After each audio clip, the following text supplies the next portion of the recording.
कोई राजप्रसाद के अंदर घुस आया है। ढूंढ कर लाओ और जल्दी से दूसरी चौकी में सूचित करो, जल्दी। नई नगरी से कुछ लोग राज परिसर में घुसने का प्रयत्न कर रहे हैं। महाराज का जीवन संकट में है, हमें उसे किसी भी हालत में ढूंढना होगा।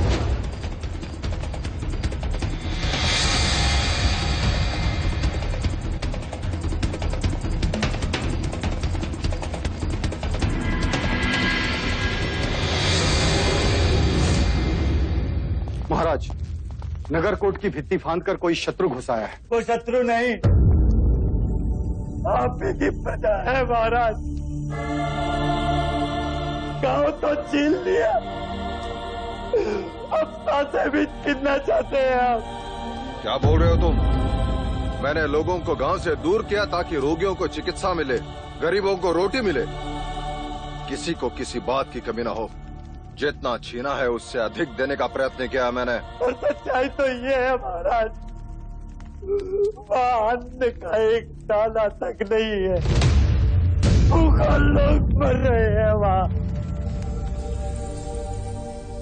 अपने प्राणों पर खेल ये यात्रा सुनाने आया हूँ महाराज। किसी भी चढ़ुआ मृत्यु।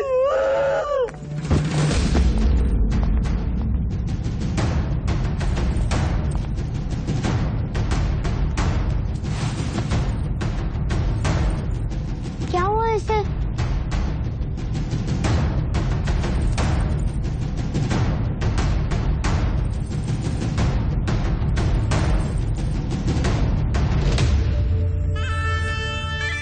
आंखें खोलो।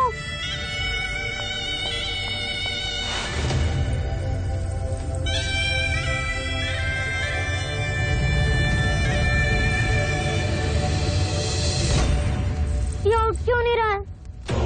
ये गिर क्यों गया? उठो। सिद्धार्थ, वो मर्यादा से अधिक सोमरस पी लिया था इसने, अपना संतुलन खो गया। जाओ से।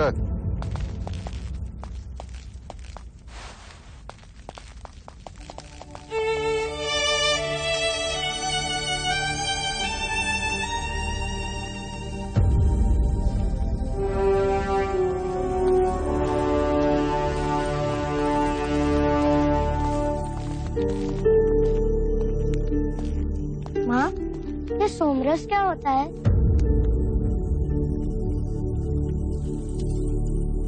पुत्र, जब तुम बड़े हो जाओगे ना तो।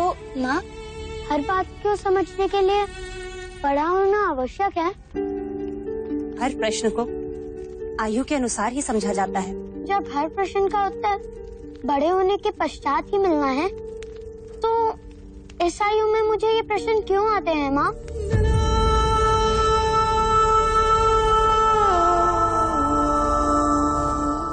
महामंत्री, इस माही की बात पर तुम्हें कितना विश्वास है? महाराज, माही का वचन और उसकी तलवार कपिलवस्तु के लिए हमेशा से निष्ठावान रहे। यदि आज वो रोगी नहीं होता तो हमारी सेना का नेतृत्व कर रहा होता। द्रोणोदन। जी जी भाई महाराज। नई नगरी में अनाज पहुंचाने का दायित्व किसका? वैश्य गौरी गजानन का महाराज।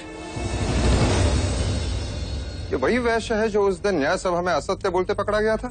जी महाराज। कल उसे न्याय सभा में प्रस्तुत किया जाए। जो आज्ञा महाराज।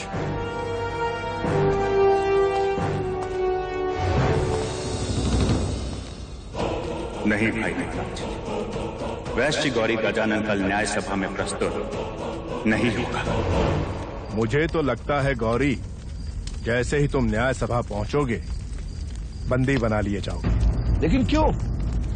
मुझे क्यों बंदी बनाएंगे? मेरे पास तो महाराज जी का आदेश है, जिसमें स्वयं उन्होंने नई नगरी में अनाज पहुंचाने पर रोक लगाई।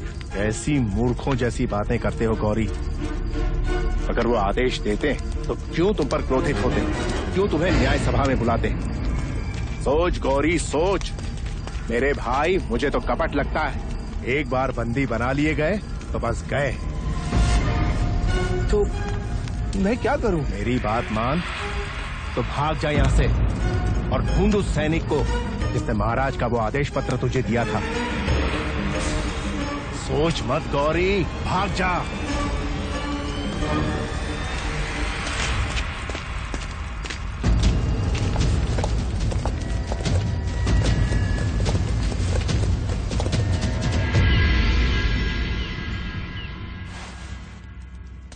क्या वैश्य गौरी गजानन उपस्थित हैं? जी नहीं महाराज। सैनिकों ने राज्य के हर कोने में छानबीन की, किंतु गौरी गजानन की कोई सूचना नहीं मिली। कदाचित वो राज्य। क्या उसकी अनुपस्थिति उसके अपराधी होने की पुष्टि नहीं? जी महाराज। इसके लिए शाक्य न्याय में क्या प्रावधान है? जब तक गौरी नहीं मिलता महाराज, तब तक इस विषय को स्थगित कर दें। ऐसे कैसे स्थगित कर दे अमात्य? ये राजद्रोह का प्रश्न है, महाराज की आज्ञा का उल्लंघन है। न्याय तो होना ही चाहिए। हाँ महाराज, प्रश्न जब राजद्रोह का हो तो न्याय तुरंत होना चाहिए। महाराज, इसके पहले कि मैं आगे कुछ कहूं, आपको अभय वचन देना होगा मुझे। अभय वचन? जी हाँ महाराज।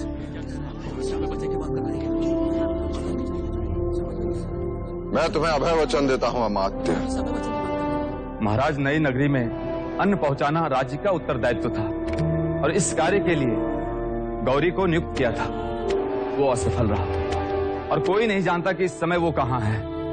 पहले भी गौरी इस न्याय सभा में अपराधी सिद्ध हो चुका है। न्याय सभा ये बात जानती है अमात्य।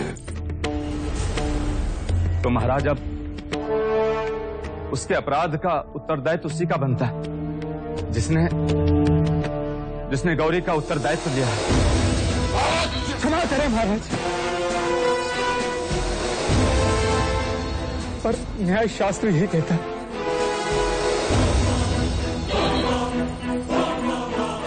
तुम्हारा संकेत युवराज सिद्धार्थ की ओर है।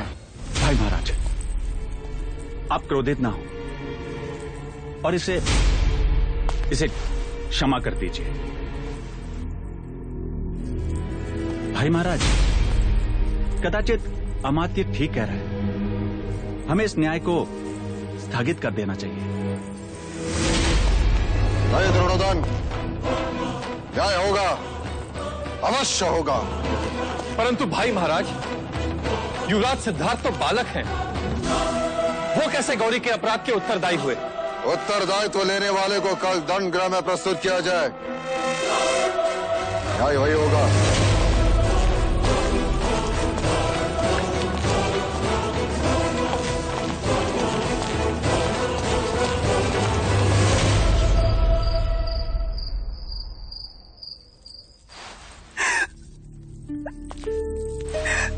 ये तुम क्या कर रही? सिद्धार्थ पे दया कीजिए देव, मुझे दंडित कीजिए। मैं कोड़े खाने को तैयार हूं, किंतु सिद्धार्थ को दंड गृह मत ले जाइए। जब न्याय सभा ले जाने से नहीं रोका, दंड गृह ले जाने से क्यों? फिर क्या ये उचित है भैया कि इतनी कम उम्र में वो दंड गृह देखे? आप तो चाहते थे कि सिद्धार्थ पर दुख की छाया भी ना पड़े।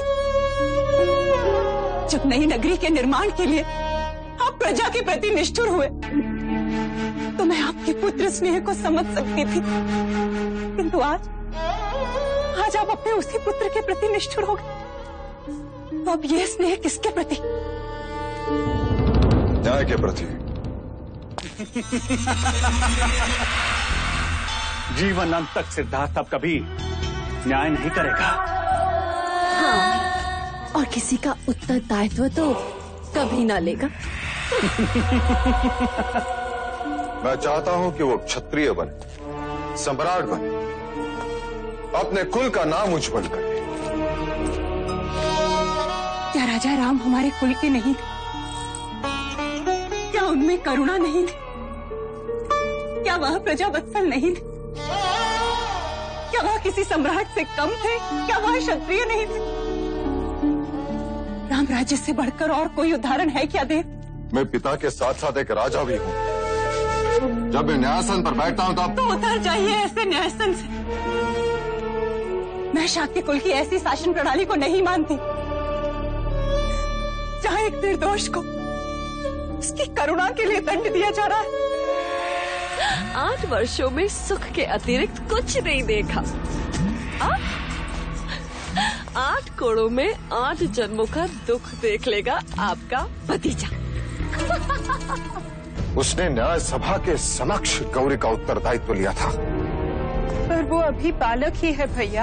आर्य आर्य आर्य आर्य आर्य ओ आर्य, पता नहीं अब महाराज क्या न्याय करेंगे। उस दिन पूरी सभा ने सिद्धार्थ के न्याय को माना, अब सभा के न्याय को उसे मानना ही होगा। ऐसा न्याय जो शाक्यों के इतिहास में कभी किसी राजा ने नहीं किया।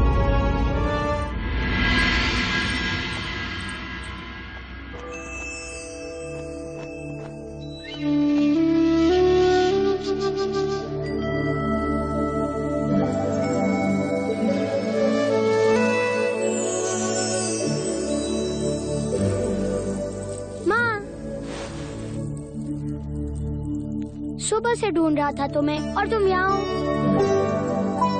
तुम रो क्यों रही हो माँ?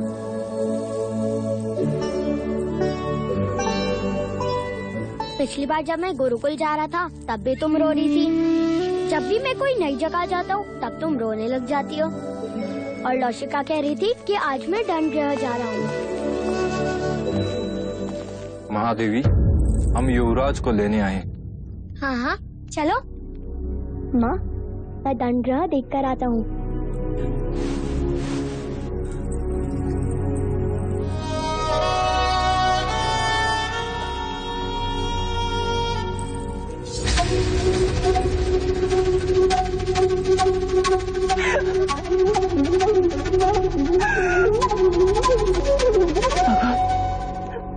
भगवान मेरे सिद्धार्थ की रक्षा करना।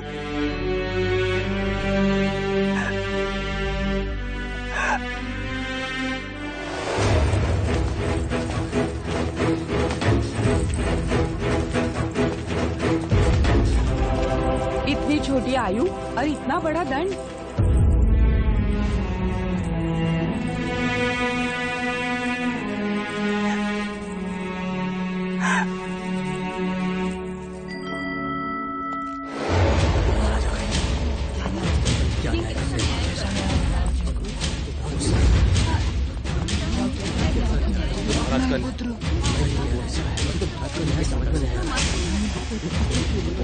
दंडगृह में इतनी भीड़ कैसी?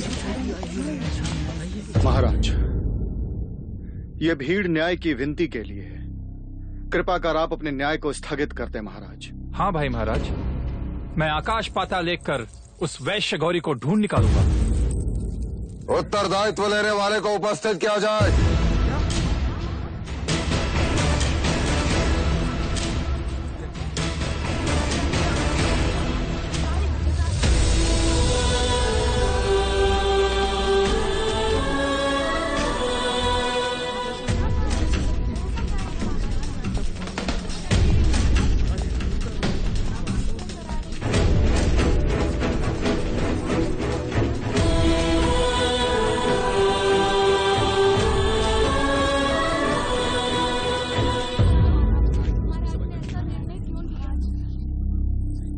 मैं लज्जित हूं कि नई नगरी के लोगों के साथ अन्याय हुआ।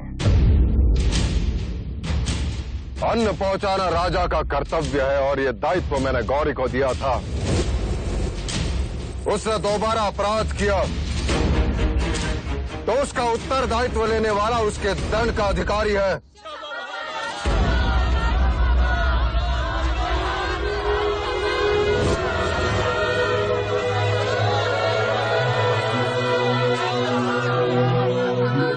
क्षमा कीजिए महाराज, न्याय सभा में आपने एक राजा बनकर सोचा, अब एक पिता बनकर सोचिए। उत्तरदायी दंड भुगतने के लिए सक्षम नहीं, इसलिए उसका दंड उसके पिता को दिया जाता है।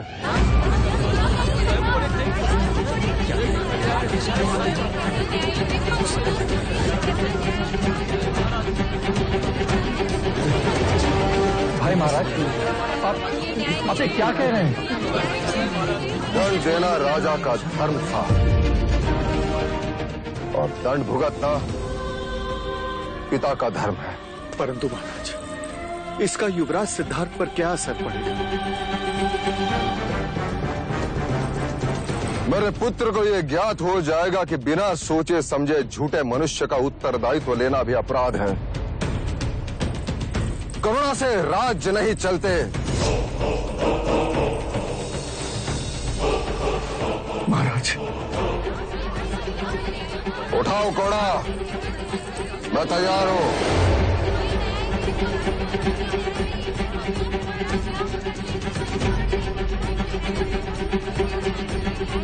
घोड़ा उठाओ, अन्यथा तुम्हें भी दंडित किया जाएगा।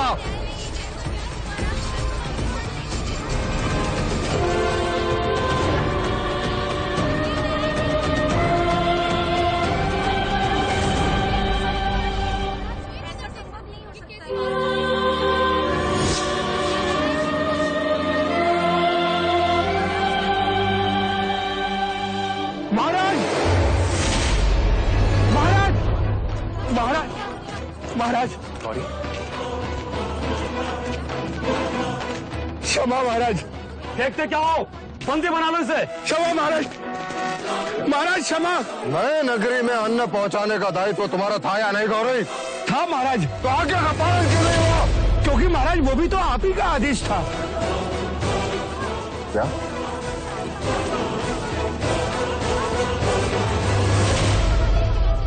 मेरा आदेश? हाँ महाराज, ये देखिए, ये रहा आदेश पत्र। वैश्य गौरी गजानन, इस पत्र के साथ तुम्हें आदेश दिया जाता है कि आज तक राज के आदेशानुसार जो अन्न तुम नई नगरी को भेज रहे थे उसे स्थगित कर दिया जाए।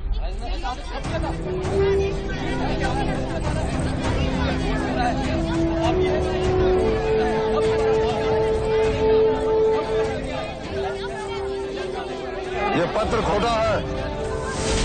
मैंने ऐसे कोई आदेश नहीं दिया।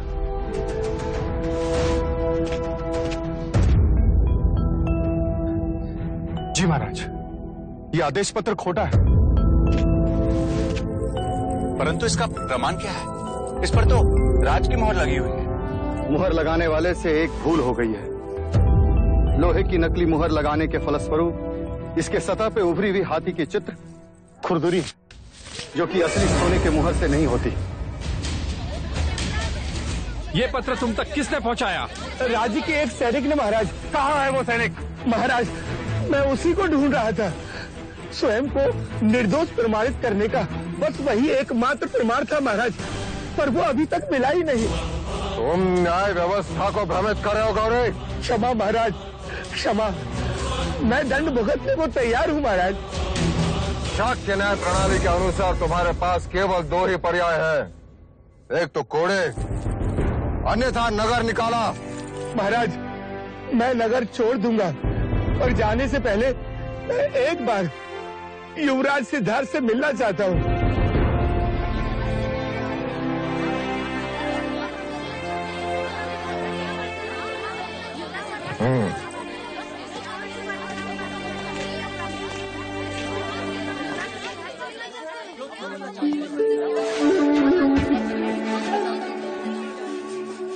आपने मुझे सत्य के मार्ग पर चलना सिखाया। आपका विश्वास बना रहे, इसलिए मैंने किसी भी तरह का लालच न करके कोई भी छल कपट नहीं किया। सत्य स्वयं प्रकाशित होता है। आज नहीं तो कल अपराधी अवश्य दंड पाएगा।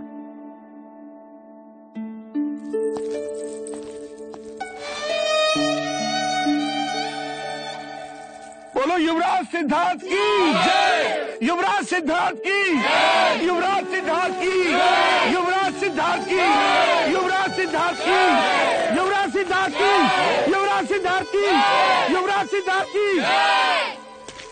महाराज कलकुली नरेश, महाराज मादंड पानी, महादेवी अमिता को स्वयं लेने के लिए कपिल वस्तु में पधार रहे हैं। बोलिया नरेश महाराज दंड पानी पधार रहे हैं। प्रजापति, लगता है वो आ गए। तुम देखना उनके स्वागत में कोई त्रुटि न रहे। अमिता दीदी, आप निश्चिंत रहें। यदि वो आपके स्वामी हैं, तो मेरे भी भाई हैं। प्रजापति, तुम देखना कि इस शुभ अवसर पर भैया और उनके बीच कोई राजकीय बातें न उभरे। आप चिंता न करें, मैं ऐसा होने नहीं दूंगी।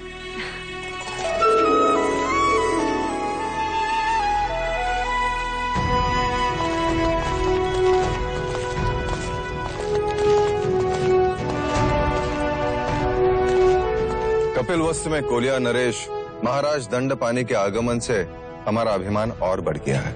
स्वागत है आपका। कदाचित आप संबंध भूल रहे हैं महाराज। कोलिया नरेश इस घर के जमाई है। और एक जमाई ससुराल स्वागत का अवसर कैसे जाने दे सकता है?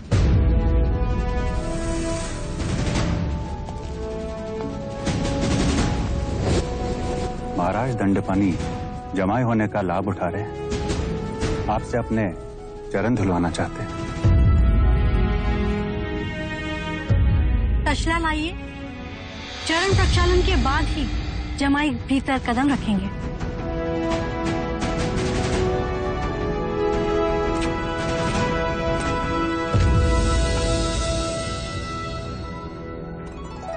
चरण तसले में रखिए भैया। ये तुम क्या कर रही हो प्रजापति? मैं कपिलवस्तु के महाराज की अर्धांगिनी हूँ, अर्थात ये धर्म मेरा भी उतना ही हुआ। और आप मेरे बड़े भैया, तो ये दोहरा अवसर मैं कैसे छोड़ दूं? चरण तसले में रखिए। नहीं प्रजापति, तुम भली भांति जानती हो कि कोलिये पुत्रियों और भगिनियों से चरण स्पर्श नहीं कराते। रहने दो।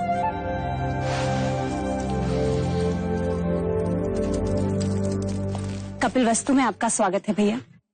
स्वागत है आपका।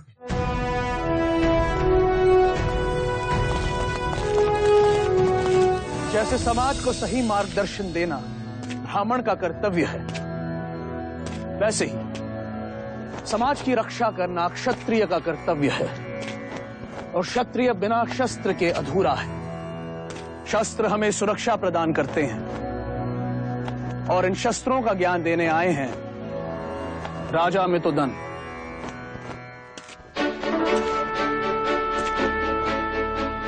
आज हम धनुर्विद्या सीखेंगे। ये कमान है, इसे प्रत्यंचा कहते हैं। और ये है तीर।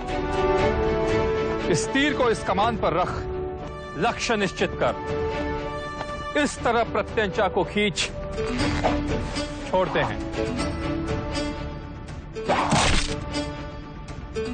ये तो सरल है, इससे तो उड़ते पक्षी भी गिर सकते हैं। हाँ कुमार देवदत्त, परंतु ये विद्या निरंतर अभ्यास से ही प्राप्त होती है।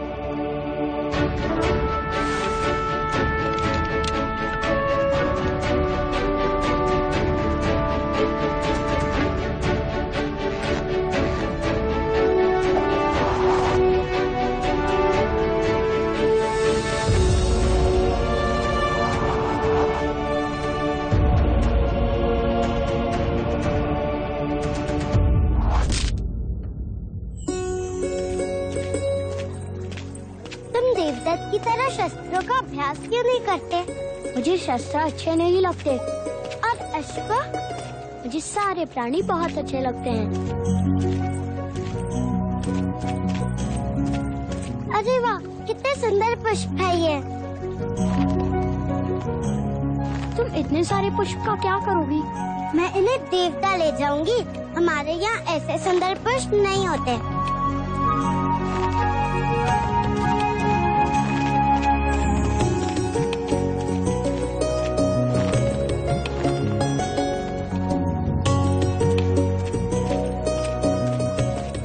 ये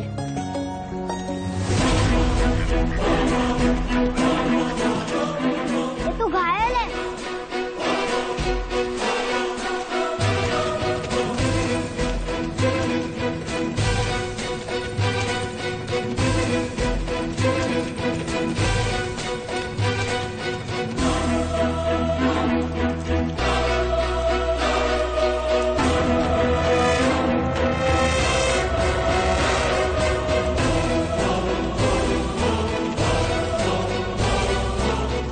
राजा सिद्धार्थ, मैंने उड़ते पक्षी को मार गिराया।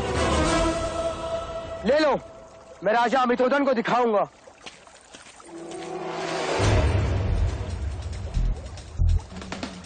सुना नहीं तुमने? ये मेरा आखेट है। इसे मैंने बचाया है। ये पक्षी मेरा है। तुम अपने ज्येष्ठा का अपमान कर रहे हो सिद्धार्थ। मैं अपना कर्तव्य कर रहा हूँ ज्येष्ठा। आखेट क्षत्रिय गुण है और रक्षा क्षत्रियों का कर्तव्य। यदि तुमने मुझे ये पक्षी नहीं लौटाया तो अच्छा न होगा। नहीं देगा वो आपको। क्या कर लोगे? मैं इसी घड़ी न्याय सभा में जाकर महाराज से याचना करूंगा। हाँ, जाओ। मैं महाराज के आदेश की प्रतीक्षा करूंगा।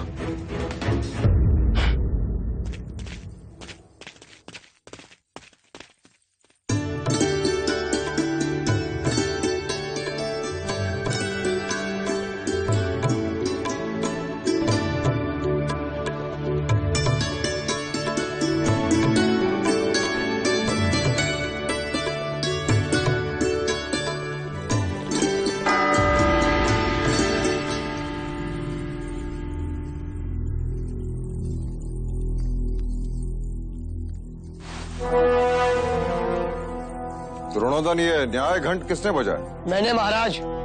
महाराज मुझे न्याय चाहिए। देवदत्त, क्या बात है देवदत्त? तुम इतने क्रोधित क्यों हो? आप ही बताइए महाराज। मैंने तीर चलाया, एक पक्षी का आखेट किया, तो उस पर किसका अधिकार हुआ? ये तो उजाले में परछाई जैसी सरल बात हुई। जिसका तीर आखेट उसी का। महाराज, आखेट मैंने किया, पर युवराज सिद्धार्थ ने वो पक्षी मुझसे छीन लिया। मुझे अपना अधिकार चाहिए।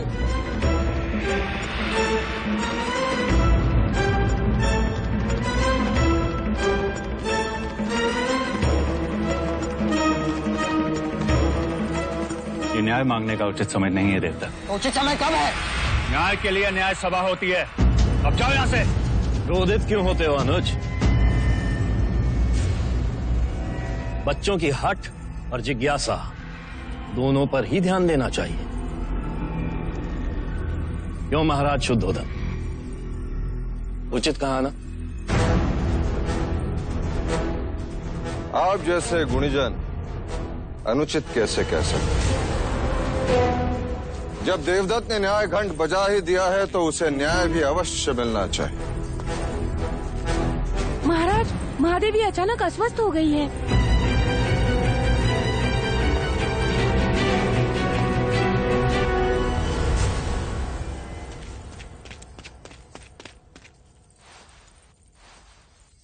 क्या हुआ माँ? आंखें खोलो।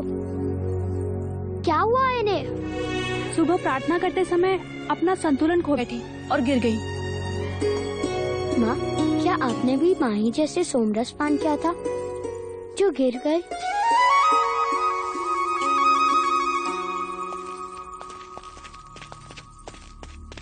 क्या हुआ प्रजा?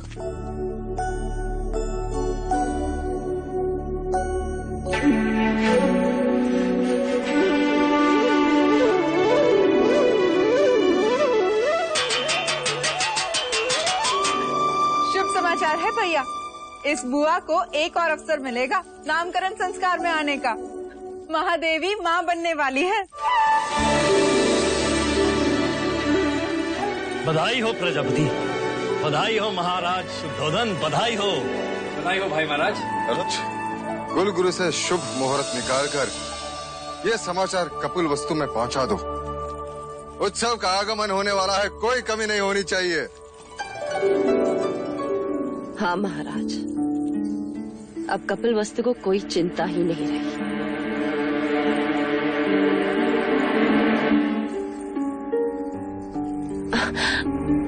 अब यदि असित मुनि की वाणी सत्य भी होती है तो भी राजे को भयभीत होने की कोई बात ही नहीं। नया उत्तराधिकारी जो आने वाला है। क्यों महादेवी, है ना?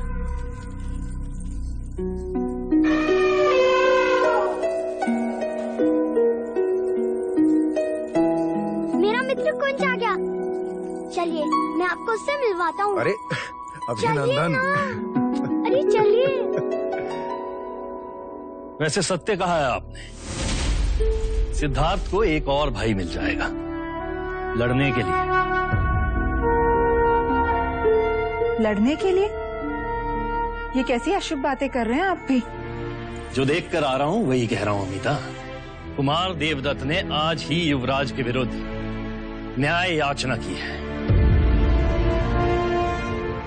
याचना? हाँ, और कल भरी सभा में उस पर सुनवाई भी होगी।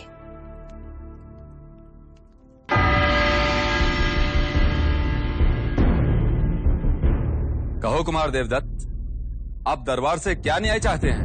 महाराज, मैंने पक्षी का आखेट किया, वो पक्षी मेरा हुआ। महाराज, ये पक्षी मुझे घायल अवस्था में मिला, मैंने इसकी रक्षा की, अब ये मेरे पास रहेगा। तो अब ये न्याय करना है कि ये पक्षी किसे दिया जाए, जिसने उसे घायल किया उसे या जिसने उसकी रक्षा की उसे। आखेट करना तो क्षत्रियों का गुण धर्म है युवराज। निर्बल की रक्षा करना क्षत्रियों का कर्तव्य है महाराज। पक्षी देवदत्त के तीर से घायल हुआ ये तो मानते हो ना तुम? पर अब ये मेरी शरण में है, ये बात आप मानते हैं या नहीं? मुझे तुम्हारी क्षत्रियता पर संदेह है। और मुझे तुम्हारी मनुष्यता पर। घायल करने से पीड़ा होती है, चित्कार उठता है, पर रक्षा करने से स्नेह बढ़ता है। जगत में स्नेह बढ़ना चाहिए या पीड़ा? जिस तरह हर बादल से पानी नहीं बरसता, जिस तरह हर वर्ष खेत में एक सा अनाज नहीं उगता, जिस तरह मनुष्य की पांचों उंगलियां एक सी नहीं होती, उसी तरह आखेट भी हर क्षत्रिय का गुण धर्म नहीं हो सकता। सच्चा क्षत्रिय रक्षक होता है, ऐसा आचार्य कहते हैं। धर्म रक्षा क्षत्रिय धर्म, जीव रक्षा परमो धर्म। अब आप ही न्याय कीजिए। दाद भी मेरे और होड़ भी मेरे। कुलगुरु वाचस्पति, कृपा करके आप ही न्याय करें।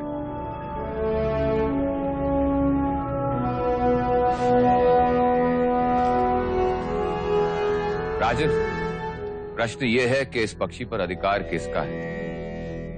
एक ने क्षत्रिय गुण धर्म दिखाए और एक ने क्षत्रिय धर्म।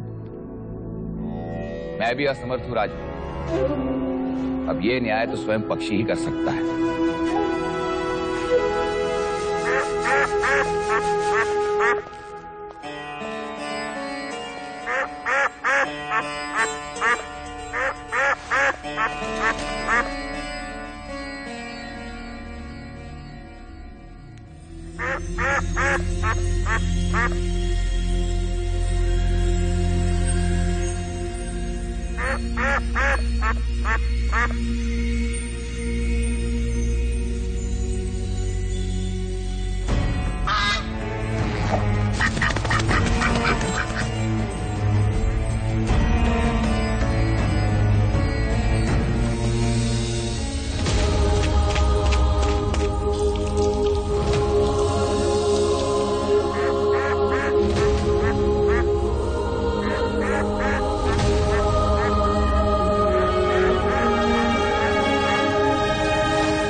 ये सब क्या है प्रजापति?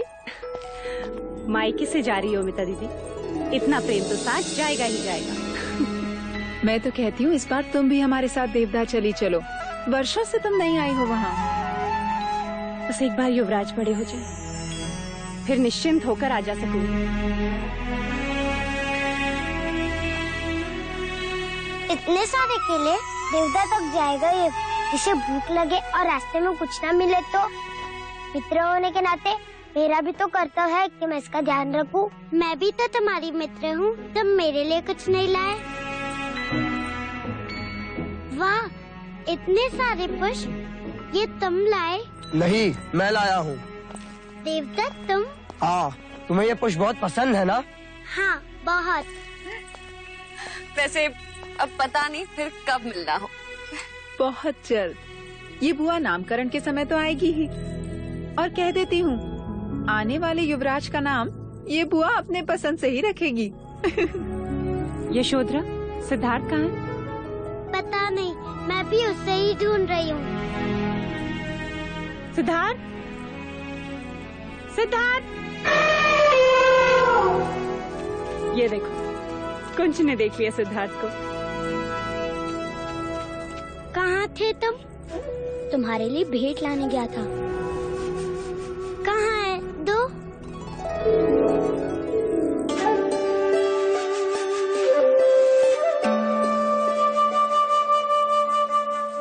ये क्या है? एक जंगल है। ये तो बीज है। ये कोई भेंट करने की चीज है? हमारे आचार्य कहते हैं हर आंख में कई सपने होते हैं, हर आंसू में एक समुद्र होता है, हर तलवार में एक सीना छुपी होती है। उसी तरह हर बीज में एक जंगल छुपा होता है। इन्हें बोओगी तो सारा देवता पुष्प से खिल जाएगा।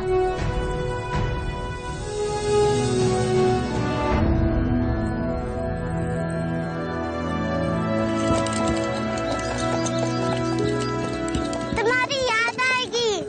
याद आने से स्नेह बढ़ता है। जगत में स्नेह बढ़ना चाहिए, ऐसा आचार्य कहते हैं।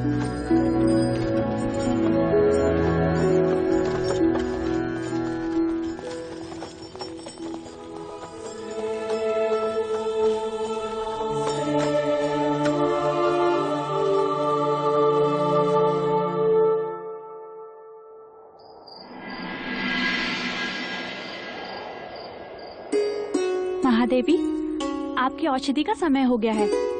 लौशिका, औषधि बाद में, पहले तू तेल लगा। ठीक है।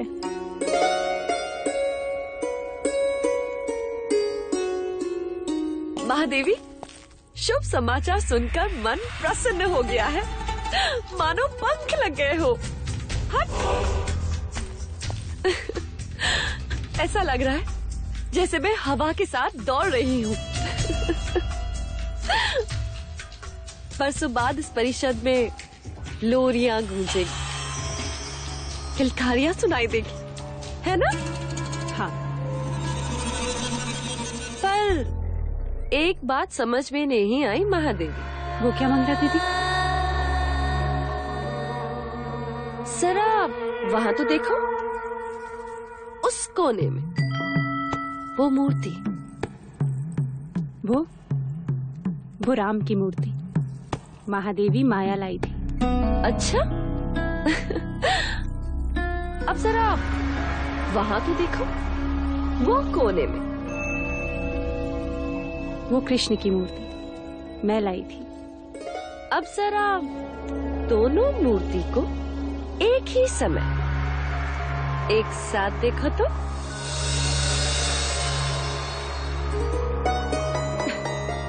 ये क्या ठिठोली है मंगला दीदी? ठिठोली नहीं है महादेवी, सत्य है। अब ये सोचो, एक कोने में सिद्धार्थ खड़े और दूसरे कोने में आपकी होने वाली संतान। तो दोनों का ध्यान एक साथ कैसे रख पाओगी महादेवी? वो दोनों मेरी दो आंखें होंगी मंगला दीदी। दो आंखें एक ही मनुष्य की होती है, फिर भी इनमें कितनी भिन्नता। एक फड़फड़ाए तो शगुन होता है, और यदि दूसरी फड़फड़ाए तो अपशकुन।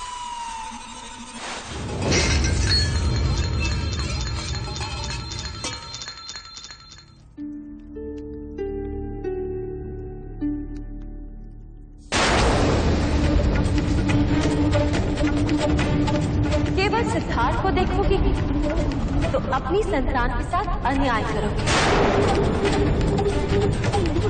और केवल अपनी संतान को देखोगे, महाराज को दुख पहुंचाओ। प्रजा, मुझे वचन दे कि तू मेरे सिद्धार्थ को उसकी सगी मां बनकर पालेगी। सिद्धार्थ को एक और भाई मिल जाएगा लड़ने के लिए। ये संतान हर शर्त आपके आगे प्रश्न बनकर खड़ी रहेगी महादेव। मुझे वचन दे कि तुम मेरे सिद्धार्थ के सारे इच्छाएं पूरी करेगी।